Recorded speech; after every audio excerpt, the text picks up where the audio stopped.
Alright. Timing one of these, you put the little cage piece on, you know, the tensioner.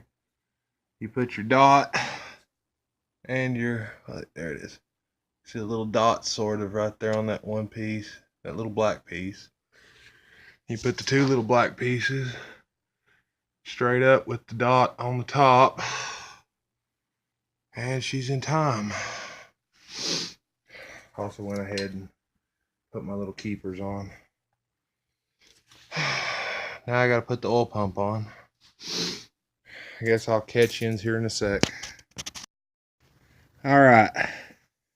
These are out of that motor.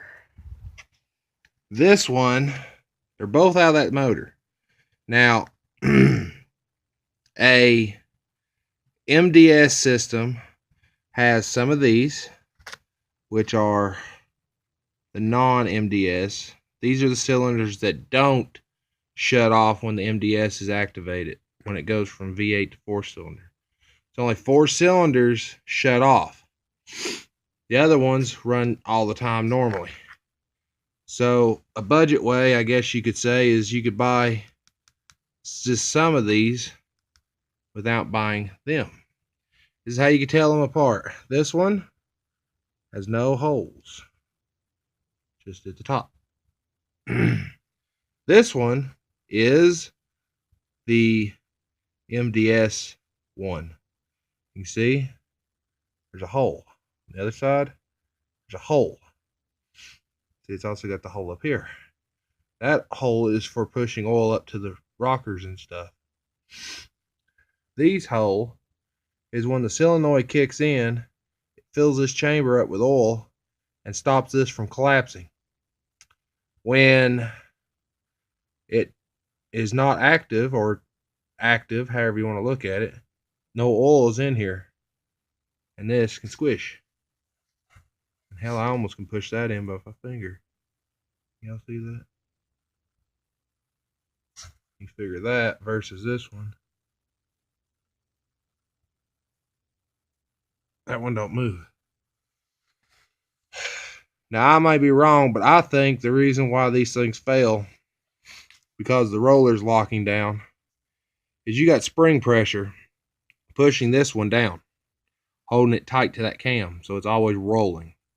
This one, when it does that MDS bullshit, the only thing pushing it to the cam is the spring tension right here. So I think it comes up to the top lobe, jumps, lands, and it's hammering. Well, darn it, dropped it in the dirt. Anyways, and it's hammering these roller bearings. You figured it's doing that thousands of times a second, beating the shit out of them until the roller bearings fail, and this sucker locks down and then just starts dragging itself through your cam. So I recommend, no matter what generation Hemi you got, if it hasn't been done, do it. Even if you keep the sensors in the darn thing, unplug the darn sensors and leave them. It ain't going to kill nothing to have them sensors sitting there doing nothing. But these things will kill your camshaft. If you're going to tear into it to do a cam swap or whatever, change your heads or whatever, do these. Change these pieces of shit.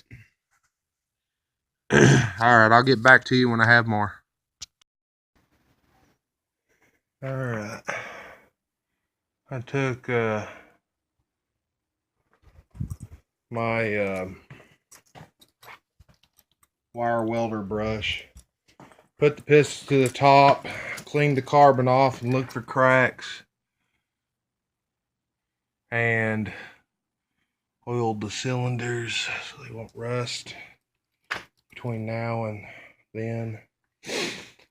I put the Gorilla Snot shit on every rubbing surface in there, so it should be pretty well gravied. I guess now I'm gonna roll it over and start taking the bottom end apart and seeing how bad the bearings are at the bottom. Back to you.